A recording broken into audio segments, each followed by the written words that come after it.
तो हम लोग आज मैट्रिक्स स्टार्ट करेंगे, ठीक है। तो मैट्रिक्स क्या है, हम कह सकते हैं ए टू डायमेंशनल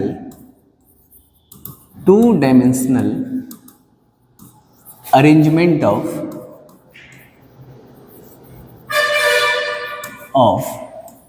नंबर्स और फंक्शंस।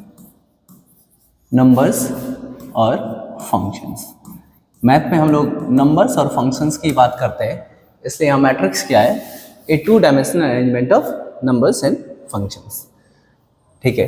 तो इसे जनरली हम एक कैपिटल लेटर से नेमिंग करते हैं और इसका स्ट्रक्चर होता है स्क्वायर ब्रैकेट के अंदर हम एंट्रीज डालते हैं, टू डायमेंशनल, यानी इसमें हॉरिजॉन्टल रोज भी होंगे एंड वर्टिकल कॉलम्स भी होंगे, लाइक ABCDEF। तो this is a matrix having 2 rows and 3 columns. This is first row and this is second column. This is row 1, इसको हम डिनोट करते हैं R1 से, and this is row 2. There are 2 horizontal rows, okay, and these are columns, ठीक है। इसको column first, column second, column third कहते हैं। तो ये मैट्रिक्स जो है, कहेंगे A is a 2/3 मैट्रिसेस, ठीक है। ये 2/3 कैसे पढ़ते हैं इसको, 2 क्रॉस 3 नहीं, 2/3। This is the order of matrix, तो ये एक ऐसा मैट्रिक्स है जिसका ऑर्डर क्या बोलेंगे, 2/3, ओके। तो यहां नंबर ऑफ एलिमेंट्स या नंबर ऑफ एंट्रीज क्या क्या है इसमें, देखिए ये जो ABCDEF ये एंट्रीज हैं और एलिमेंट्स भी कह सकते हैं, एलिमेंट्स ऑफ मैट्रिक्स ए, दोनों नाम से बोल सकते हैं, एंट्रीज ऑफ मैट्रिक्स ए और elements of matrix A, got it. अब किसी पार्टिकुलर एंट्री को कॉल करना है, लेट बी, तो यहाँ तो बी दिख रहा है, अगर हमें कॉल करना है तो कैसे कॉल करते हैं,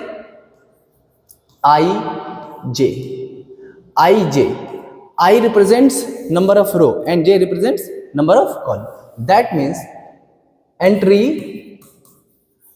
at second row, not second, entry at ith row and jth column, ठीक है, ith row and jth column। जैसे सपोज करो हमें बोलना है A23, दैट मीन्स एलिमेंट और entry at second row and third column. तो what is second row, this is second row and this is third column, that means this is F, यानी element at second row and third column, and here it is F, got it. तो यहां पे एक चीज समझना है कि ये रिप्रेजेंटेशन में जो फर्स्ट सबस्क्रिप्ट है ये नंबर ऑफ रो को बताता है, ठीक है, एंड जो सेकंड सबस्क्रिप्ट है ये क्या बताता है, नंबर ऑफ कॉलम। पहले रो लिखते हैं फिर कॉलम लिखते हैं, ऑर्डर में भी यही करना है, पहले नंबर ऑफ रो को रिप्रेजेंट करेंगे फिर नंबर ऑफ कॉलम को। तो यहाँ नंबर ऑफ एंट्रीज कितने हैं, अगर हम देखें कि कितने नंबर ऑफ एलिमेंट्स हैं किसी मैट्रिक्स में in A, that means कि multiply number of rows and number of columns, M into N।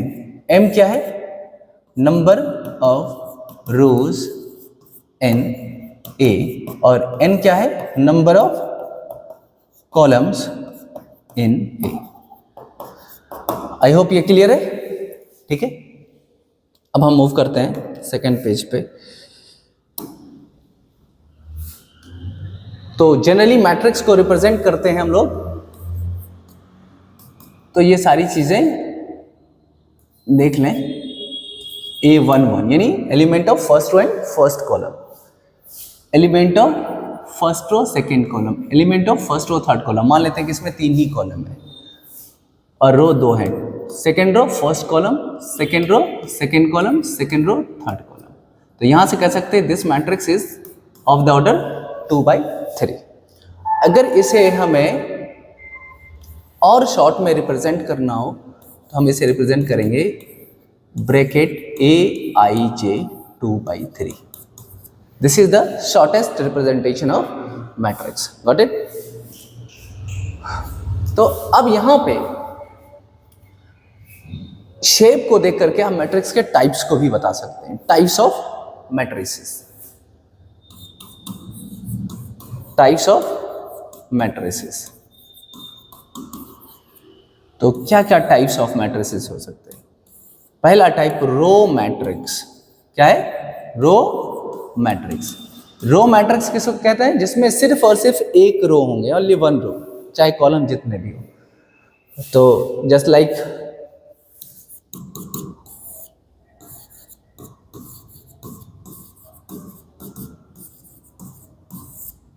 तो यहाँ बीच में स्पेसिंग देते हैं रोज एलिमेंट्स को लिखने के लिए, कॉमा वगैरह कुछ भी नहीं देंगे, स्पेसिंग, प्रॉपर स्पेसिंग। ठीक है? तो ये क्या है? एक रो मैट्रिक्स है। इसका ऑर्डर क्या है? 1/n, that means 1 row and n column. Similarly column matrix. Column matrix किसको कहते हैं? जिसमें सिर्फ एक कॉलम हो। ठीक है? Only one row. इसमें क्या होता है? सिर्फ एक रो होती है। इसमें क्या होगा? Only one column. क्या होंगे? A11। जब हम कॉलम में नीचे जाते हैं तो क्या चेंज होगा? रोज चेंज होंगे, कॉलम फिक्स होगा। कैसे जानेंगे कि एक कॉलम है?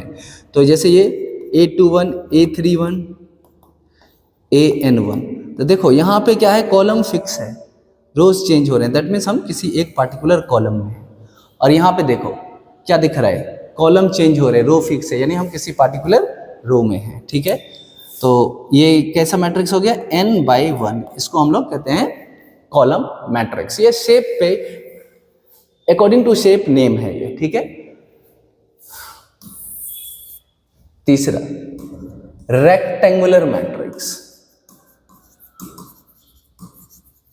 रेक्टेंगुलर मैट्रिक्स उस मैट्रिक्स को कहते हैं जिसमें m और n इक्वल नहीं होते, number of rose and number of columns equal नहीं होते। इसके दो टाइप हैं, vertical matrix and horizontal matrix. ठीक है? Vertical matrix and horizontal matrix. ठीक है? वर्टिकल मैट्रिक्स कैसा होगा? जिसमें शेप ऐसा, यानी वर्टिकली लॉन्ग दिखेगा, हॉरिजॉन्टल का साइज कम दिखेगा। तो इसको अगर देखो A11, A12, A21, A22, A31, A32, A41, A42। ये वर्टिकल टाइप का लग रहा है ना, इसलिए इसका नाम क्या है?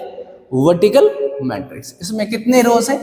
4 रोज हैं, 2 कॉलम्स हैं। तो यहाँ से हम समझ सकते हैं कि नंबर ऑफ रोज ज्यादा हो, नंबर ऑफ कॉलम्स कम हो, तो उसे वर्टिकल मैट्रिक्स कहते हैं। ठीक है? क्या कह सकते हैं इसमें? Number of rows is greater than number of columns. ठीक है?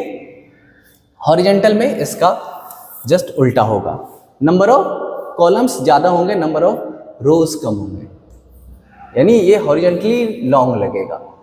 A11, A12, A13, A14, A21, A22, A23, A24। This is 2/4 matrix. क्या दिख रहा है? कि नंबर ऑफ रोज कम है, नंबर ऑफ कॉलम्स ज्यादा है। ठीक है?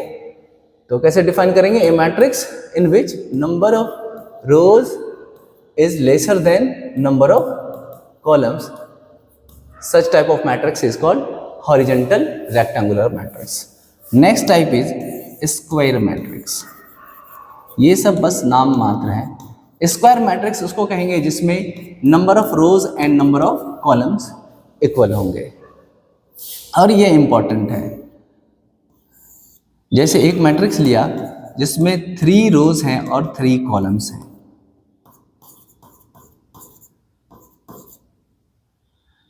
This is 1 3.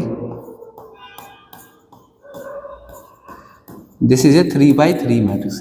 Number of rows and number of columns are same, so this is a square matrix. Clear है यहाँ तक? ठीक है। फिफ्थ, स्क्वायर मैट्रिक्स के और भी कई टाइप्स होते हैं। तो सबसे पहला स्क्वायर मैट्रिक्स हम लोग पढ़ेंगे डायगोनल मैट्रिक्स। डायगोनल मैट्रिक्स, तो डायगोनल मैट्रिक्स एक ऐसा स्क्वायर मैट्रिक्स होगा जिसके सिर्फ डायगोनल पे एंट्रीज होंगे नॉन जीरो, अदरवाइज जीरो होंगे। ओके,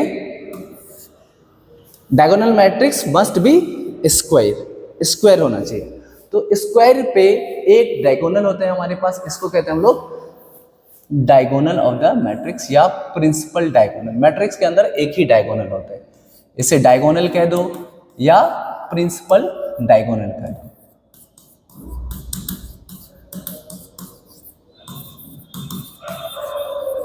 सेम है, पीछे भी देखो, हमेशा स्क्वायर मैट्रिक्स के पास ही डायगोनल होते हैं, नॉन स्क्वायर मैट्रिक्स के पास डायगोनल नहीं होते। तो यहाँ पे एक स्पेशल टर्म्स हम लोग यूज करेंगे, trace of a square matrix. Trace of a square matrix is nothing but sum of all the diagonal elements. सारे डायगोनल एलिमेंट्स के सम को हम लोग ट्रेस कहते हैं। जैसे मान लो ये मैट्रिक्स ए है, तो T R for trace of matrix A is equal to here A11 plus A22 plus A33। Clear है? ठीक, तो नेक्स्ट पेज पे आते हैं हम लोग। तो ये एक डायगोनल मैट्रिक्स है। अगर इसे हमें डिफाइन करना हो, ये तो शो करके दिखा रहे, तो क्या कहेंगे? A square matrix, a square matrix is called diagonal matrix, diagonal matrix if aij is equal to 0 when I is not equal to 0। ठीक है, यहाँ पे एक चीज नोट कर लेना है, डायगोनल एलिमेंट्स किसको कहते हैं? Diagonal elements are those where I is equal to j। देखो ये क्या है? फर्स्ट रो फर्स्ट कॉलम, यानी रो और कॉलम सेम है। इसमें क्या? Second row second column. इसमें क्या है? Third row third column. तो डायगोनल एलिमेंट्स वो एलिमेंट्स होते हैं जिसपे आई और जे की वैल्यू सेम होती है। तो यहाँ पे क्या डिफाइन किया गया कि a square matrix where all the elements are zero if i is not equal to zero, यानी non diagonal elements are zero.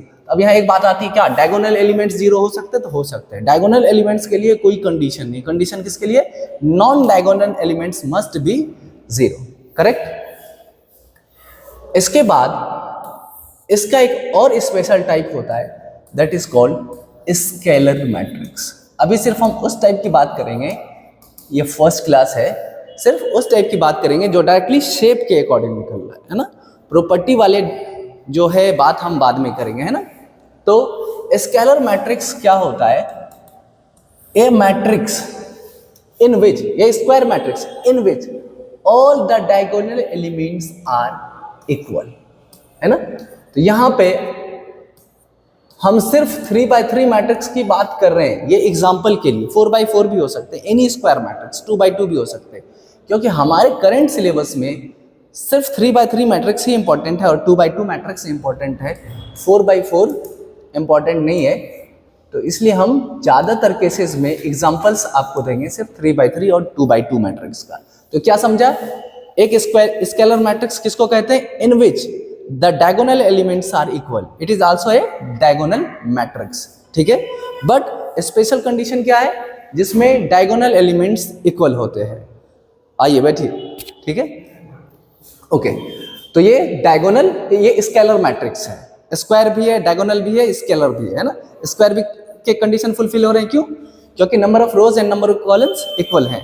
और डायगोनल के क्यों रिक्वायरमेंट फुलफिल हो रहे हैं? क्योंकि नॉन डायगोनल एलिमेंट्स जीरो हैं। ठीक है, और स्केलर क्यों है? क्योंकि सारे डायगोनल एलिमेंट्स इक्वल हैं। करेक्ट। अब लास्ट वन, यूनिट मैट्रिक्स और आइडेंटिटी मैट्रिक्स। यूनिट मैट्रिक्स और आइडेंटिटी मैट्रिक्स। यूनिट मैट्रिक्स और आइडेंटिटी मैट्रिक्स किसको कहते हैं?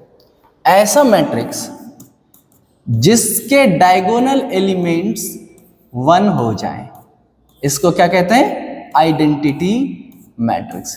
दिस और दिस, ठीक है, 4x4 भी हो सकते हैं। तो जिनके डायगोनल एलिमेंट्स यूनिट हो जाएं, that is called unit matrix और आइडेंटिटी मैट्रिक्स। इसका स्पेशल रिप्रेजेंटेशन भी है, आई, ठीक है। आई स्टैंड्स फॉर आइडेंटिटी मैट्रिक्स, ठीक है। अगर मैं यहाँ पे 3 दे दूं तो भी अंडरस्टूड है कि ये 3x3 मैट्रिक्स है। या तो हम इसे आई 3x3 लिखें और सिंपली I3 लिखें। क्यों? क्योंकि identity matrix is square matrix, that means I और J बोथ आर इक्वल। सो दोनों रिप्रेजेंट करना यहाँ पे इंपॉर्टेंट नहीं है, जरूरी नहीं है। इसको कैसे रिप्रेजेंट करेंगे? I2। Last one is zero matrix. Zero matrix किसको कहते हैं? जिसके सारे एलिमेंट जीरो हो। आइडेंटिटी होना जरूरी नहीं है, ठीक है। तो जीरो मैट्रिक्स को O से रिप्रेजेंट करते हैं, सारे एलिमेंट जीरो हो जाएं, that is called zero matrix. Okay, तो आज आपके लिए ये फर्स्ट क्लास है, यहीं पे हम एंड करते हैं। और आप लोग को सारे लेक्चर्स का इंतजार भी करना है, और जब तक नया लेक्चर नहीं आए इसे आपको रिपीट करना है, ठीक है। हर अगला लेक्चर जो है पिछले से कनेक्टेड होगा, तो इसे आप लोग देखें और कमेंट करें। आपको जो चीज़ नहीं समझ में आ रहा है तो इंशाल्लाह हम कोशिश करेंगे, ठीक है। Thank you.